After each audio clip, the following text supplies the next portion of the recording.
आज की इस शाम की आराधना में आप सबों का स्वागत है। और आगरा मसीह मंडली के इस पेज के द्वारा हम लोग आज की इस आराधना में जाएंगे और परमेश्वर के दास के द्वारा आज का वचन भी दिया जाएगा। हम लोग एक गीत गाएंगे और गीत के साथ हम लोग अपनी आराधना को शुरू करेंगे।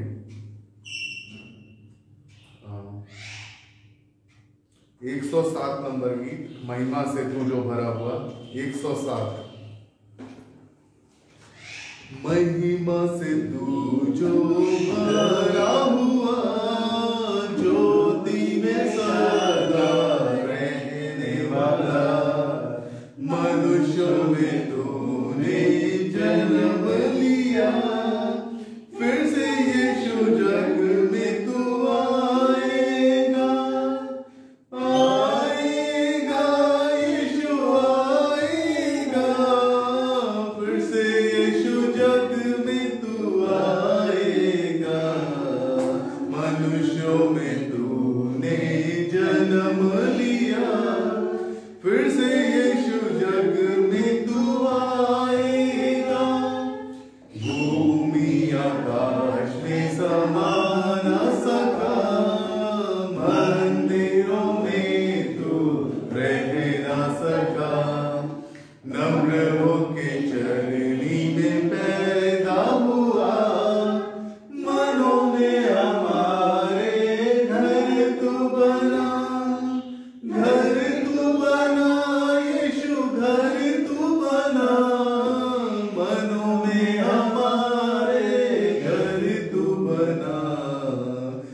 एक और गीत हम लोग गाएंगे।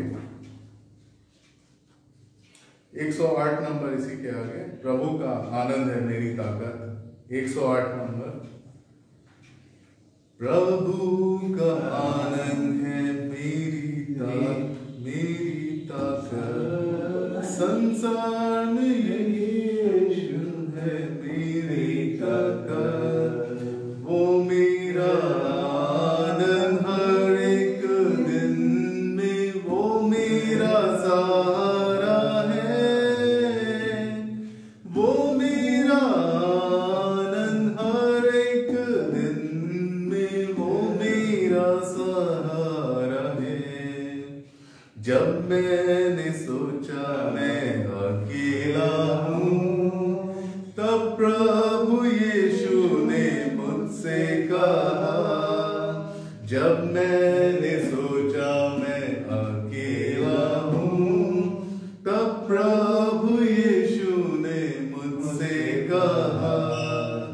संसार के अंत तक साथ रहने वाला मैं तेरे साथ हूँ।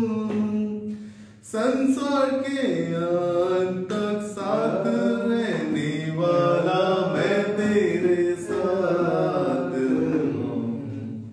जब मैंने सोचा मैं निर्बल हूँ, तब प्रभु यीशु ने मुझसे कहा। जब मैंने सोचा मैं निर्बल हूँ, तब प्रभु यीशु ने मुझसे कहा। शक्ति देने वाला, सामर्थ देने वाला मैं तेरे साथ हूँ। शक्ति देने वाला, सामर्थ देने वाला मैं तेरे साथ हूँ। जब मैंने सोचा कि असंभव है, तब प्रभु यीशु ने मुझसे कहा। जब मैंने सोचा कि असंभव है, तब प्रभु यीशु ने मुझसे कहा। असंभव को संभव करने वाला यीशु मैं तेरे साथ हूँ। असंभव को संभव करने वाला यीशु मैं तेरे साथ हूँ। ये समय होगा जब हम लोग उत्तरवादी पाठ पढ़ेंगे।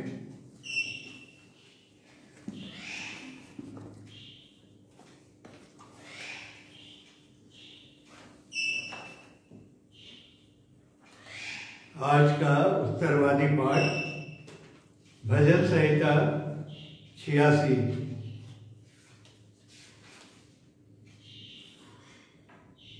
भजन संहिता 86। हे यहोवा, कान लगाकर मेरी सुन ले, क्योंकि मैं दीन और दरिद्र हूँ। मेरे प्राण की रक्षा कर, क्योंकि मैं भक्त हूँ। तू मेरा परमेश्वर है, इसलिए अपने दास का, जिसका भरोसा तुझ पर है, उद्धार कर। हे प्रभु, मुझ पर अनुग्रह कर, क्योंकि मैं तुझी को लगातार पुकारता रहता हूँ। अपने दास के मन को आनंदित कर, क्योंकि हे प्रभु मैं अपना मन तेरी ही ओर लगाता हूँ। क्योंकि हे प्रभु, तू भला और क्षमा करने वाला है, और जितने तुझे पुकारते हैं उन सबों के लिए तू अति करुणामय है। हे यहोवा, मेरी प्रार्थना की ओर कान लगा और मेरे गिड़गिड़ाने को ध्यान से सुन। संकट के दिन मैं तुझको पुकारूंगा, क्योंकि तू मेरी सुन लेगा। हे प्रभु, देवताओं में से कोई भी तेरे तुल्य नहीं, और न किसी के काम तेरे कामों के बराबर हैं। हे प्रभु, जितनी जातियों को तूने बनाया है, सब आकर तेरे सामने दंडवत करेंगी और तेरे नाम की महिमा करेंगी। क्योंकि तू महान और आश्चर्य कर्म करने वाला है, केवल तू ही परमेश्वर है। हे यहोवा, अपना मार्ग मुझे दिखा, तब मैं तेरे सत्य मार्ग पर चलूंगा। मुझको एक चित्त कर कि मैं तेरे नाम का भय मानूं। हे प्रभु, हे मेरे परमेश्वर, मैं अपने संपूर्ण मन से तेरा धन्यवाद करूंगा और तेरे नाम की महिमा सदा करता रहूंगा।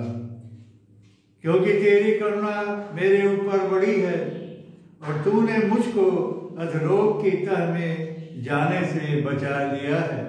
हे परमेश्वर, अभिमानी लोग तो मेरे विरुद्ध उठे हैं, और उपद्रवियों का समाज मेरे प्राण तक पहुंची हुआ है, और वे तेरा कुछ विचार नहीं रखते।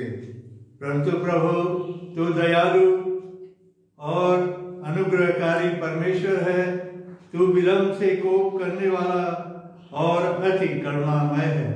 मेरी ओर फिर कर, मुझ पर अनुग्रह कर, अपने दास को तू शक्ति दे, और अपनी दासी के पुत्र का उद्धार कर। सब लोग पढ़ेंगे। मुझे भलाई का कोई लक्षण नहीं दिखा, जिसे देखकर मैं मेरी निराश हूँ, क्योंकि हे यहोवा, तूने अपने आप मेरी सहायता की। और मुझे शांति दी है। परमेश्वर के जिन वचन के लिए परमेश्वर का धन्यवाद हो। हम लोग दुआ करेंगे और दुआ करने के बाद परमेश्वर के दास के द्वारा आज का वचन दिया जाएगा।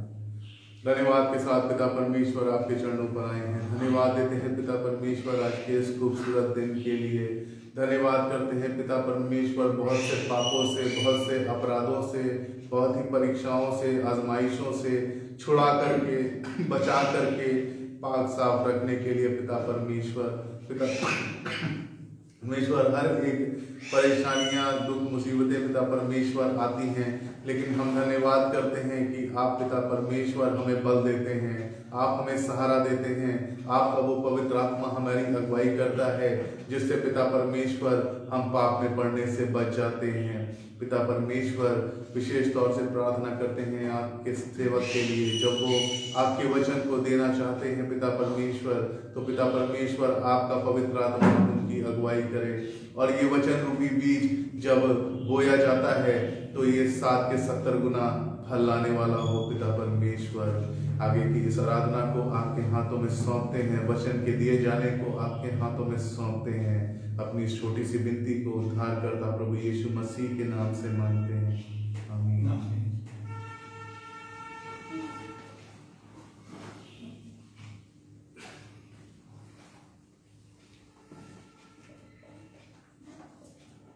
सबको जय मसीह की। आगरा मसीह मंडली के द्वारा यह आज का वचन जो दिया गया है कि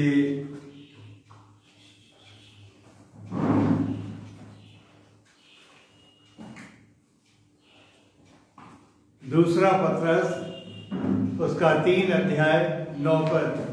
ये जो दूसरा पत्र 3 अध्याय 9 पद जो है, ये फेसबुक पर आगरा मसीह मंडली के द्वारा देखा और परमेश्वर ने हमारे मन में ये डाला कि इसी वचन पर मनन किया जाए।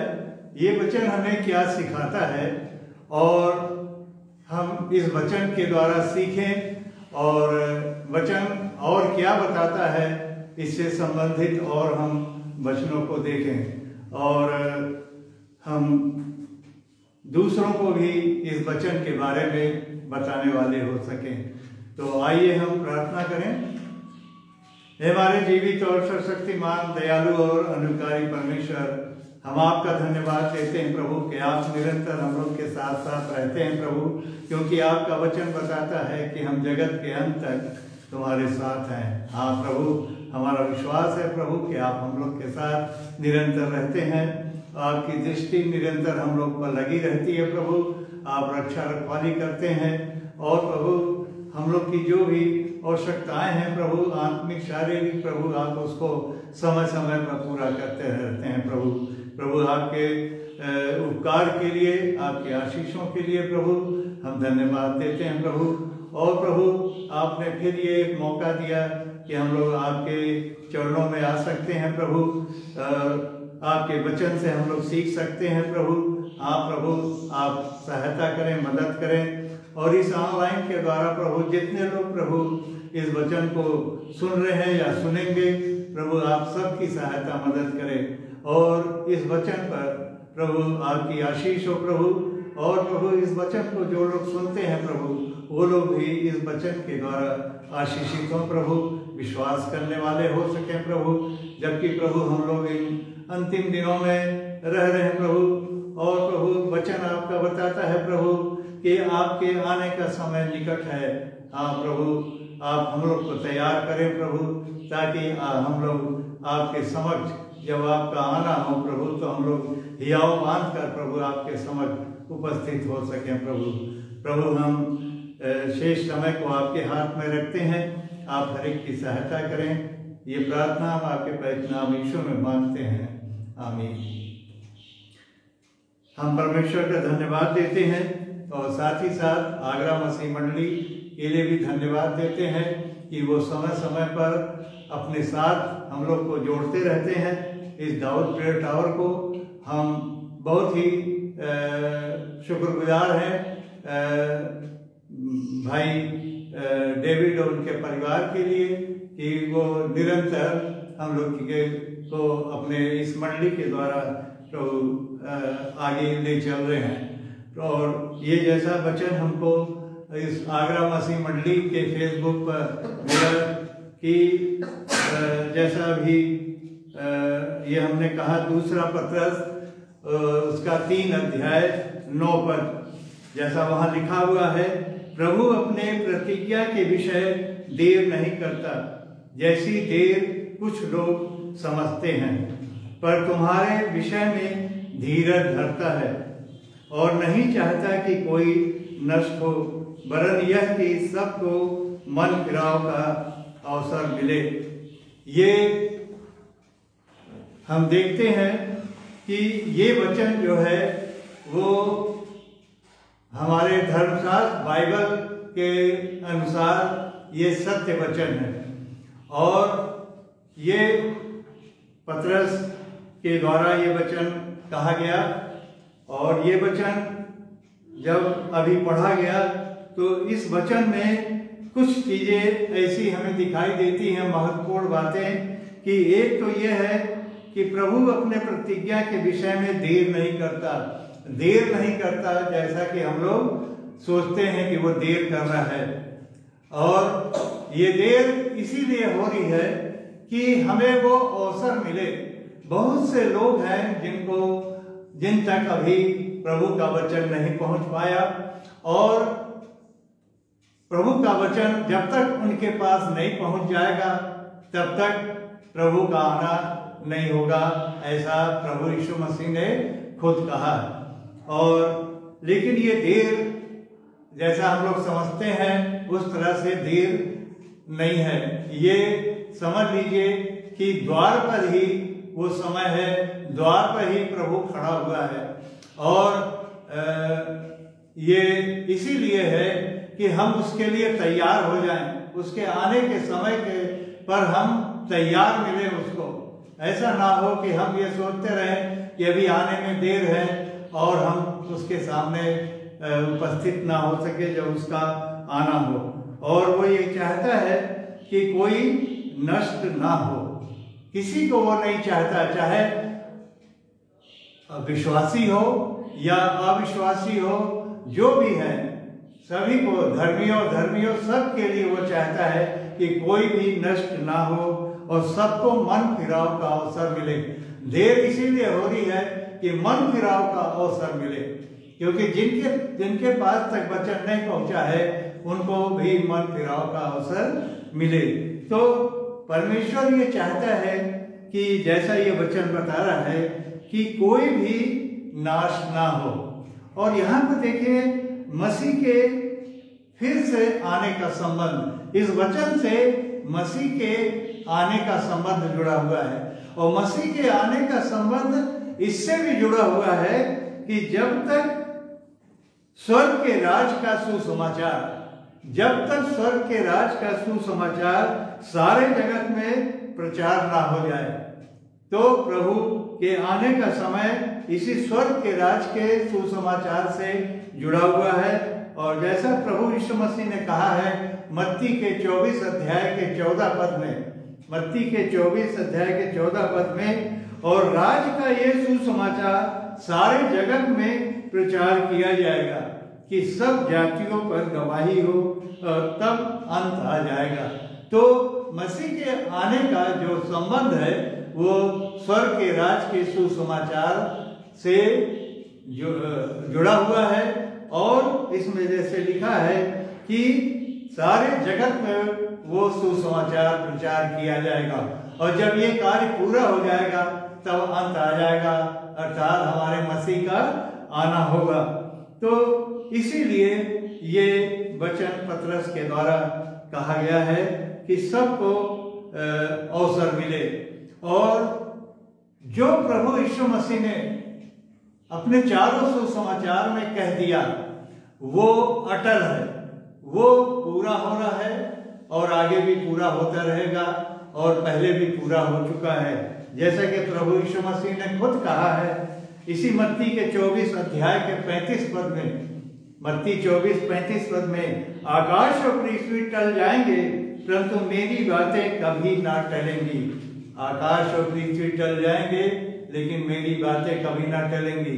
इसलिए प्रभु यीशु मसीह ने जो भी कहा है वो अटल है, वो टलने वाला नहीं है, वो पूरा होना है। और परमेश्वर ये चाहता है कि प्रत्येक व्यक्ति के पास ये स्वर्ग के राज का सुसमाचार पहुंचे और वो कभी भी नहीं ये चाहता है कि कोई नाश हो। और पौलुस भी कहता है पहला तीमुथियुस उसके 2 अध्याय के 4 पद में कि जो ये चाहता है कि सब मनुष्यों का उद्धार हो और सत्य को भली भांति पहचान ले, सत्य को भली भांति पहचान ले। जो वचन अभी दूसरा पत्र 3:9 पढ़ा गया वो सत्य वचन है। उस सत्य को वो पहचान ले कि मन फिराव का जो अवसर मिल रहा है, ताकि परमेश्वर ये चाहता है कि कोई नाश ना हो। और इसीलिए ये देर जो हम लोग सोच रहे हैं वो देर नहीं है, वो द्वार पर ही वो समय आ पहुंचा है। और यहाँ पर परमेश्वर की ये हार्दिक और सिद्ध इच्छा है कि वो ये चाहता है कि कोई भी नाश ना हो और सबका उद्धार हो। यहाँ पर हम देखते तो हैं वचन भी ये कहता है कि सबका उद्धार हो, परमेश्वर ये चाहता है। लेकिन हम देखते हैं वचन में ये भी कहा गया है कि बहुत थोड़े हैं जो उस मार्ग से प्रवेश कर पाएंगे। उस स्वर्ग राज में बहुत कम ऐसे हैं जो स्वर्ग राज में प्रवेश कर पाएंगे। और आप यहाँ देखते हैं कि मत्ती का 7 अध्याय और उसका 21, 22, 23 पद, मत्ती का 7 अध्याय उसका 21 और 22, 23 पद में लिखा हुआ है। प्रभु यीशु मसीह खुद कहते हैं कि जो मुझसे हे प्रभु कहता है उनमें से हर एक स्वर्ग राज में प्रवेश ना करेगा। ये प्रभु यीशु मसीह का कहना है कि जो मुझसे हे प्रभु कहते हैं उनमें से हर एक स्वर्ग राज में प्रवेश ना करेगा, परंतु वही प्रवेश करेगा जो हमारे स्वर्गीय पिता की इच्छा पर चलता है। और स्वर्गीय पिता की इच्छा क्या है कि मन फिराओ, पश्चाताप करो, बुराइयों से दूर रहो, बुराइयों को, पापों को छोड़ दो। तो उसकी यही इच्छा है। और आगे आप देखते हैं 22 पद में लिखा हुआ है, उस दिन बहुत से लोग मुझसे कहेंगे हे प्रभु क्या हमने तेरे नाम से भयद्वारी नहीं की और तेरे नाम से दुष्ट आत्माओं को नहीं निकाला और तेरे नाम से आश्चर्य कर्म नहीं किए? तब उस समय पर मैं क्या कहेंगे प्रभु यीशु मसीह? तब मैं उनसे खुलकर कहूंगा मैंने तुमको कभी नहीं जाना और हे हुक्म करने वालों मेरे पास से चले जाओ। अर्थात उनका उद्धार जो है उससे इनकार कर दिया जाएगा। और यहाँ पर जो लिखा हुआ है कि क्या हमने तेरे नाम से भयद्वारियां नहीं की, तेरे नाम से दुष्ट आत्माओं को नहीं निकाला, तेरे नाम से आश्चर्य काम नहीं किए, तो हम यहाँ देखते हैं कि ये सारे जो धर्म के कार्य हैं वो व्यर्थ हैं। जैसा कि यशाया के 64 अध्याय के 6 पद में लिखा हुआ है, हम तो सब के सब अशुद्ध मनुष्य के से हैं। और आगे देखिए, हमारे सारे धर्म के कार्य मैले चिथड़ों के समान हैं। ये जो हम गिना रहे हैं कि हमने ये किया, ये धर्म का कार्य किया, तो वचन कह रहा है कि हम इतने अशुद्ध हैं, विश्वासी रहते हुए इतने अशुद्ध हैं कि ये सारे धर्म के कार्य मैले चिथड़ों के समान हैं। तो यहाँ पर हम देख रहे हैं कि हर एक का स्वर्ग के राज में प्रवेश करना असंभव होगा।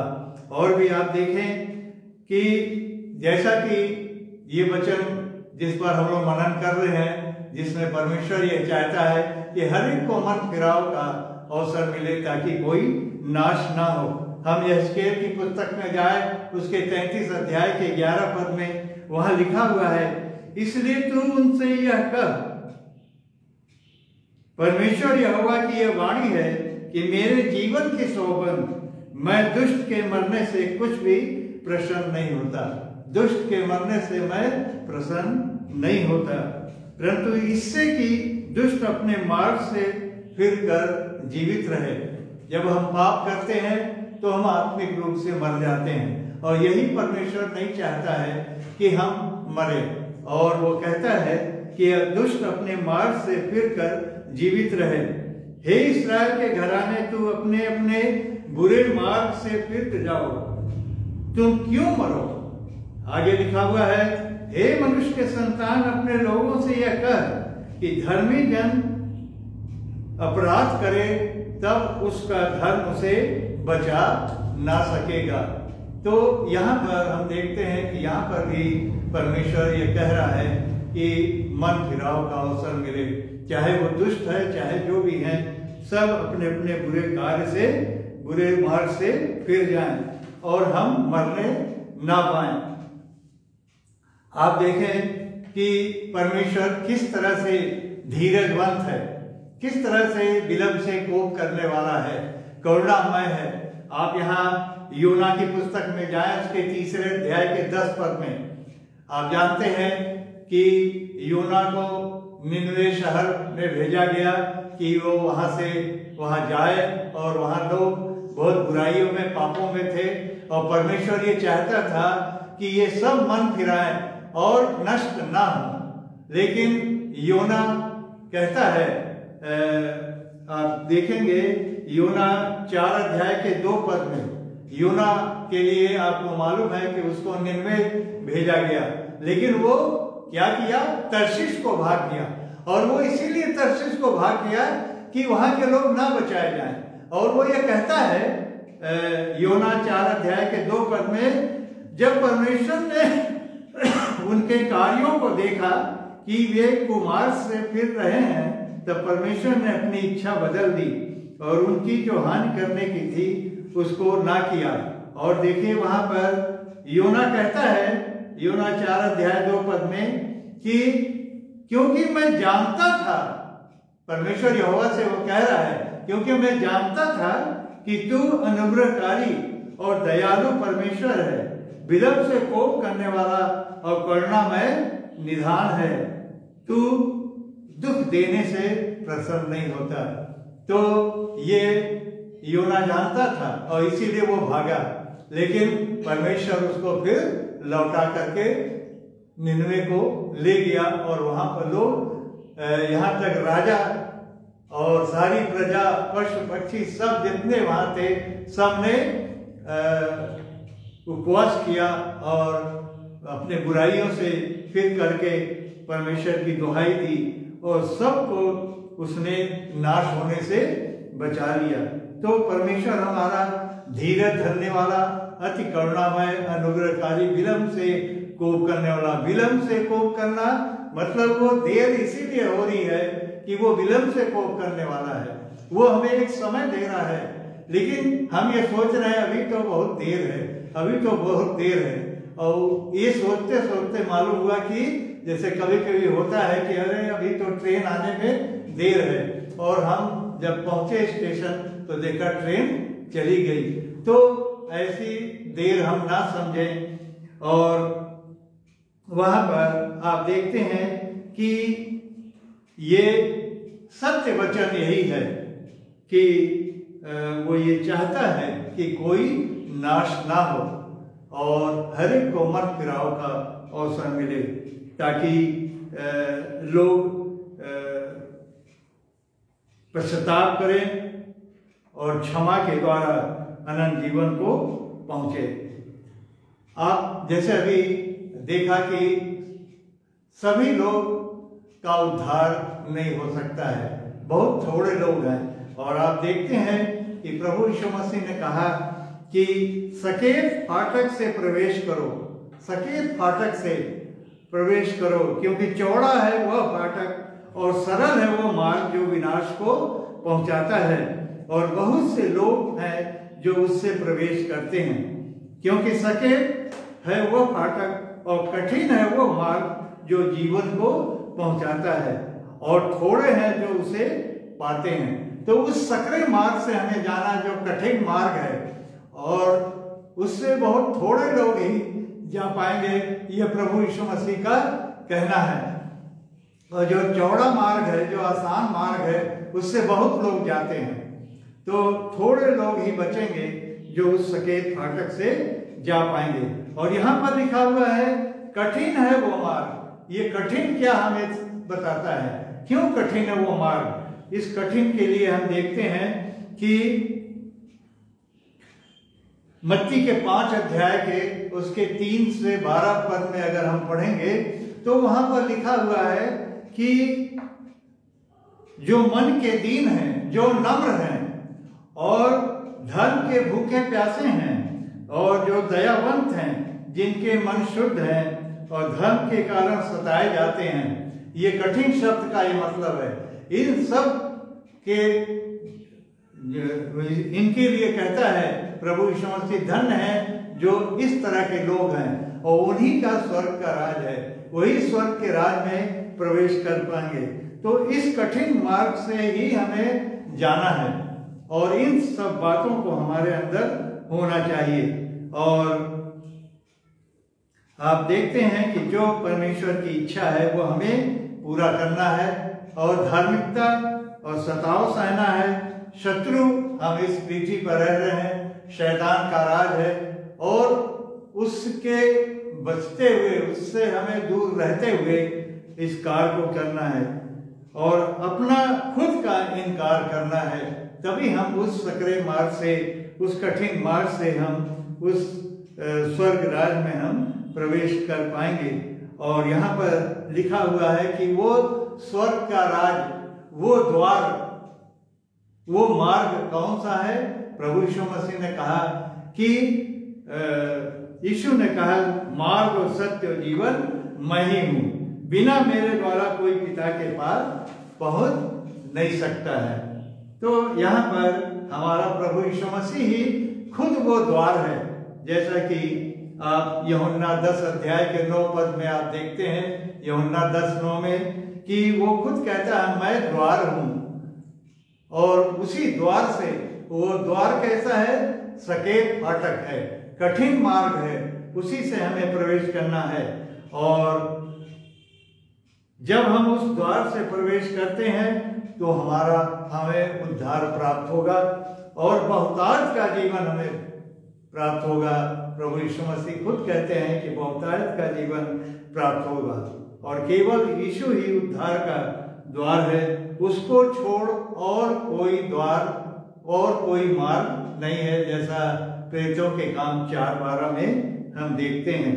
पतरस कहता है किसी दूसरे के द्वारा उद्धार नहीं, क्योंकि स्वर्ग के नीचे मनुष्यों में और कोई दूसरा नाम नहीं दिया गया जिसके द्वारा हम उद्धार पा सकें। तो यहाँ हमने ये देखा कि बहुत थोड़े हैं जो उस मार्ग से उस स्वर्ग राज में प्रवेश कर पाएंगे। अगर हम एक उदाहरण देखें,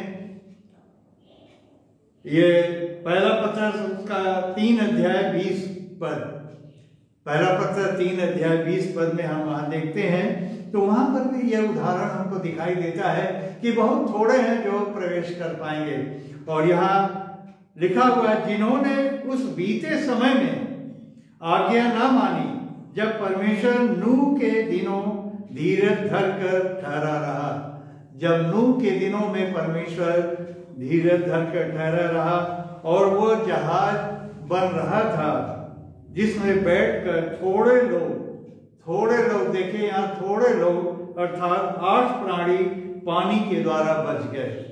यहाँ पर भी परमेश्वर धीरज धर के ठहरा हुआ था जब जहाज बन रहा था और थोड़े ही लोग वहां प्रवेश किए, केवल 8 प्राणी, नूह के परिवार के लोग, नूह, उसकी पत्नी, उसके 3 बेटे और 3 बहुएं, कुल 8 प्राणी वहां बचाए गए।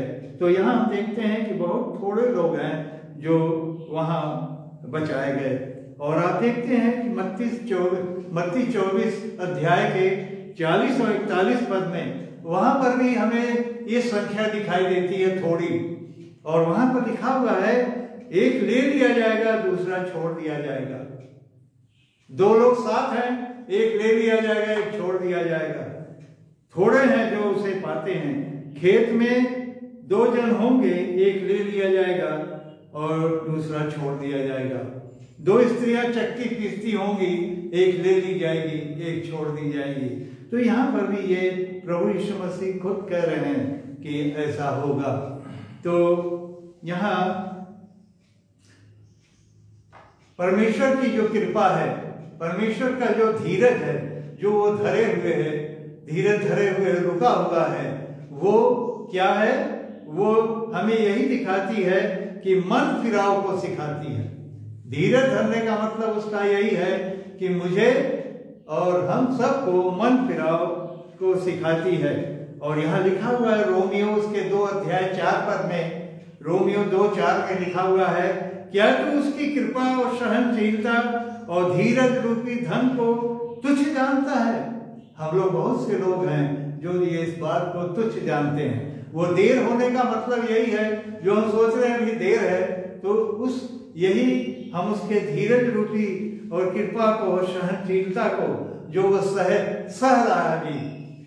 रहा है, वो उसको हम तुच्छ जान रहे हैं। और क्या यह नहीं समझता कि परमेश्वर की कृपा तुझे मन फिराव को सिखाती है? तो परमेश्वर की जो कृपा है, जो करुणा है, वो हमें मन फिराव को सिखाती है। और हम देखते हैं कि पौलुस भी कहता है कि हमारा परमेश्वर जो है वो धीरज और शांति का परमेश्वर है। इसीलिए उसका एक गुण भी है, परमेश्वर का एक गुण भी है धीरज धरने वाला। और यहाँ पर हम देखते हैं कि उसके धीरज धरने से ही वो ये चाहता है कि कोई नाश ना हो।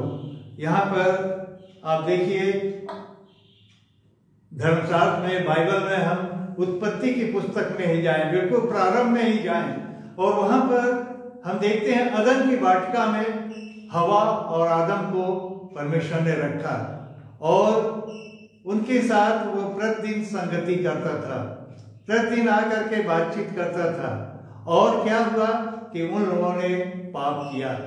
आप पूरा वर्णन वहां पढ़ेंगे कि किस तरह से शैतान ने उनको बहकाया और बहकाने पर उन्होंने उस फल को खाया जिसके लिए परमेश्वर ने मना किया था कि इस भले बुरे के वृक्ष के फल को मत खाना, जिस दिन तू खाएगा उस दिन तू मर जाएगा।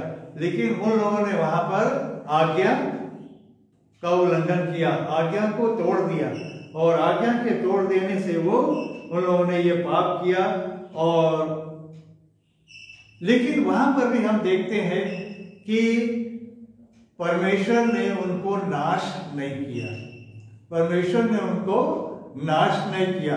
और वहां पर भी वो धीरज धरा, और धीरज धर के उसने क्या किया कि जब वो छिपने लगे, परमेश्वर से दूर होने लगे, और परमेश्वर ने ये देखा और कहा कि क्या तूने उस वृक्ष का फल खाया है?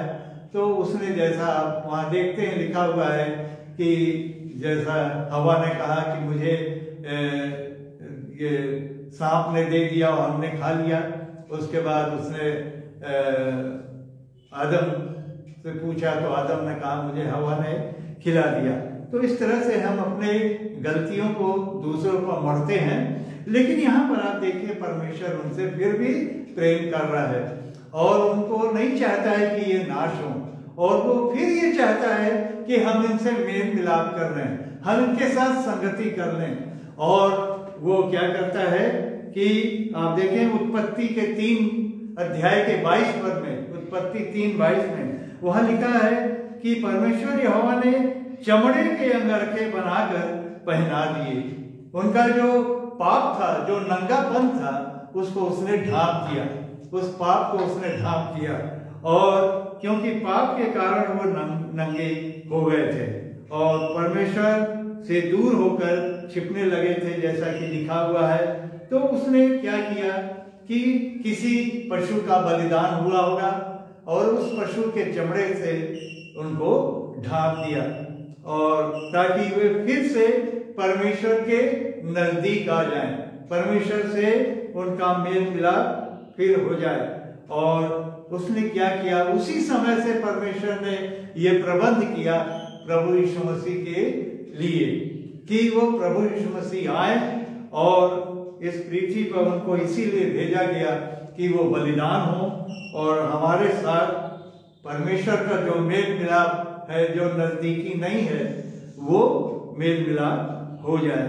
तो उसी समय से परमेश्वर धीरज धरे हुए है और लोगों से अपना प्रेम, करुणा, दया, अनुग्रहकारी परमेश्वर, धीरज धरने वाला, ये उसी समय से उसका ये जितने भी गुण है वो मनुष्य जात के साथ लगे हुए हैं।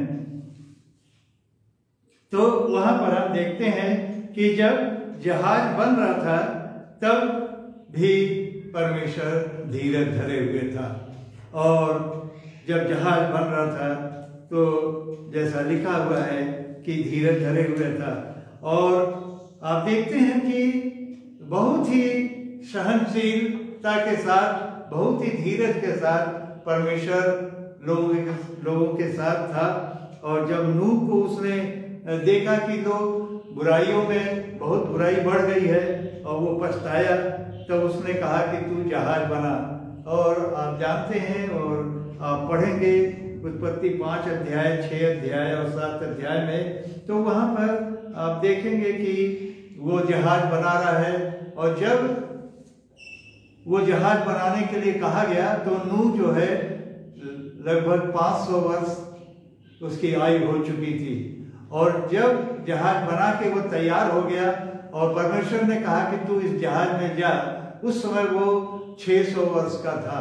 तो आप देख रहे हैं ये लगभग 100 वर्ष का जो समय है वो प्रचार ही करता रहा। नूह जहाज भी बना रहा था और प्रचार भी करता रहा कि अपने बुराइयों से मन फिराओ, अपने बुराइयों से मन फिराओ, पश्चाताप करो, है ना, क्योंकि ये पृथ्वी नाश होने वाली है, परमेश्वर इसको जल से नाश करेगा। लेकिन फिर भी क्या था कि वो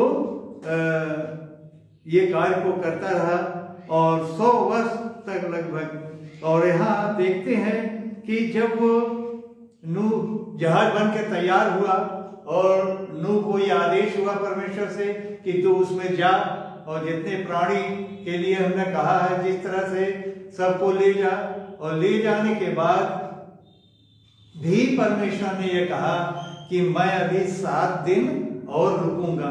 और यहाँ पर आप देखते हैं उत्पत्ति के 7 अध्याय के 4 पद में, उत्पत्ति के 7 अध्याय के 4 पद में यहाँ लिखा हुआ है कि जहाज में प्रवेश करने के बाद भी परमेश्वर अपनी प्रतिज्ञा के अनुसार 7 दिन और रुका रहा।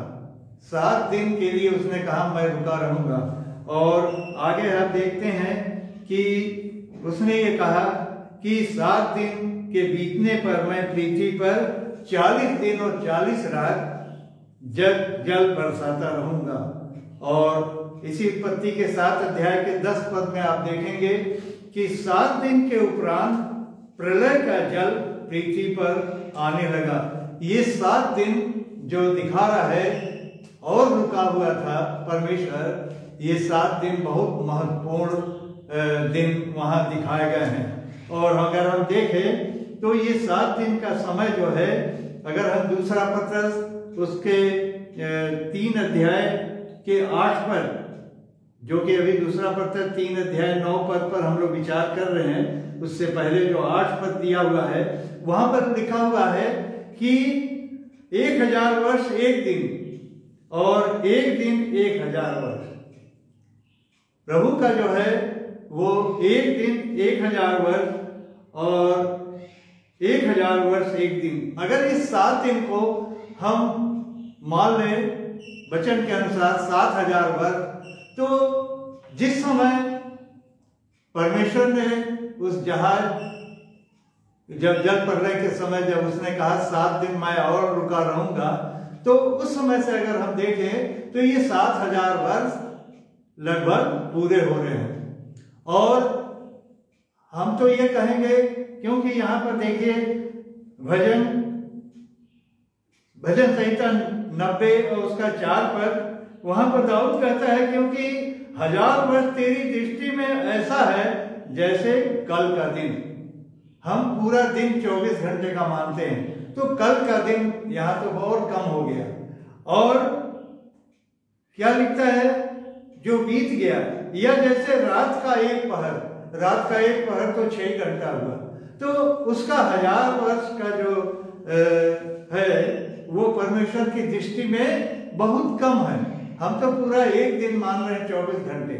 और यहाँ पर आप देखते हैं आगे भी परमेश्वर के लिए 1000 वर्ष मनुष्यों के 1000 वर्ष में बहुत भिन्न है, बहुत ही भिन्न है इस वचन के अनुसार। और परमेश्वर एक दिन में उस काम को पूरा कर सकता है जिसे हम चाहते हैं कि वो 1000 वर्ष हम लगा देंगे। तो इस तरह से है, और जिस काम को वो एक दिन में कर सकता है उसके लिए वो हजारों वर्ष लगा देता है। तो इस तरह से हम देखते हैं कि वो समय बीत गया है, और जो देर हो रही है उसको हम देर ना समझें, और बिल्कुल द्वार पर ही वो समय आ पहुंचा है। यहाँ पर और भी आप देख लीजिए, प्रभु यीशु मसीह कहते हैं मत्ती 24 अध्याय के 38 पद में, मत्ती 24:38 पद में, क्योंकि जैसे जल प्रलय के पहले के दिनों जिस दिन तक कि नूह जहाज पर ना चढ़ा, उस दिन तक लोग खाते पीते थे और उनमें विवाह होते थे। जैसे उस समय था नूह के दिनों में, वैसे ही अब भी है। ये खाना पीना और विवाह करना ये बुरा तो नहीं है, जैसा लोग प्रतिदिन खाते पीते हैं और विवाह हो रहा है, लेकिन इसका कुछ मतलब है वचन के अनुसार, प्रभु यीशु मसीह के अनुसार। खाना बुरा नहीं है, लेकिन हम बहुत से ऐसे लोग हैं कि ऐसा खाते पीते हैं, ऐसा खाते हैं कि दूसरे का भी खा लेते हैं, है ना, दूसरे का भी रख लेते हैं। और पीना भी बुरा नहीं है, लेकिन इतना पी लेते हैं, इतना मतवाले हो जाते हैं और शराब के नशे में कि अपना घर परिवार सब कुछ नष्ट कर डालते हैं। तो ये बात उस समय भी थी, नूह के समय में भी, और अभी भी है। फिर आगे लिखा है उनमें विवाह होते थे। विवाह करना भी बुरा नहीं है वचन के अनुसार, लेकिन आप देखते हैं कि कितने तलाक हो रहे हैं, कितने डाइवोर्स हो रहे हैं, कितने घरों में बुराइयां आ गई हैं, पाप आ गई हैं। तो ये उस समय जैसा था, इस समय भी ये उदाहरण प्रभु यीशु मसीह ने दिया। तो इसीलिए वचन कहता है कि हम उस समय को नहीं जानते हैं, उस समय को नहीं जानता है कि प्रभु का कब आना होगा। लेकिन इसीलिए प्रभु यीशु मसीह कहते हैं मत्ती के 24 अध्याय के 42 पद में कि इसलिए जागते रहो, क्योंकि तुम नहीं जानते कि तुम्हारा प्रभु किस दिन आएगा। तो हम यहाँ पर देख रहे हैं कि प्रभु हम लोग को सचेत कर रहे हैं कि जागते रहो, सावधान कर रहे हैं कि जागते रहो, क्योंकि तुम नहीं जानते कि तुम्हारा प्रभु किस दिन आएगा। तो हम जिस पद पर दूसरा पत्र उसके 3 अध्याय 9 पद पर विचार कर रहे हैं, वहां जैसा लिखा हुआ है कि प्रभु अपनी प्रतिज्ञा में देर नहीं करता, जैसा हम सोचते हैं कि देर हो रही है। लेकिन यहाँ पर लिखा हुआ है, प्रभु यीशु मसीह कह रहे हैं कि तुम नहीं जानते कि तुम्हारा प्रभु कब आएगा, इसलिए तुम सचेत रहो, जागते रहो। और यहाँ पर हमने देखा कि उस प्रभु के समय को देखा जो देर शब्द से निकल रहा है, और प्रभु का जो प्रभु धीरजवंत है, धीरज धरे हुए है, और वो ये चाहता है कि कोई नाश ना हो और सबको मन फिराव का अवसर मिले, अर्थात सब लोग पश्चाताप करें, और वो क्षमा का अवसर वो देना चाहता है, और वो चाहता है कि सबका उद्धार हो। उसकी प्रतिज्ञा क्या है कि सबका उद्धार हो। और इसीलिए दाऊद कहता है भजन संहिता 40 अध्याय के 1 पद में कि धीरज धर कर उसकी बाट जोना है। धीरज, जैसे हमारा प्रभु यीशु मसीह धीरज धरे हुए है, परमेश्वर पिता धीरज धरे हुए है, उसी तरह से हमको धीरज धर करके उसकी बाट जोना है कि उसका जब आना हो, जब वो आ जाए तो हम हियाव बांध करके उसके सामने खड़े हो सकें, उससे मिल सकें, और जो वो चाहता है, जो उसने प्रतिज्ञा की है कि हम स्वर्ग को ले जाएंगे, उस स्वर्ग राज में ले जाएंगे, तो हम उसके अधिकारी हो सकें। तो हम प्रभु का धन्यवाद देते हैं कि प्रभु ने ये वचन देने में, बताने में सहायता की, सिखाया उसने कि हमें किस तरह से प्रभु का बाट जोहना है, और प्रभु हम सबों की अगुवाई करे कि हम लोग जिस तरह से प्रभु की इच्छा है उस तरह से हम लोग तैयार हो सके। प्रभु आप सबको आशीष दे। आमीन।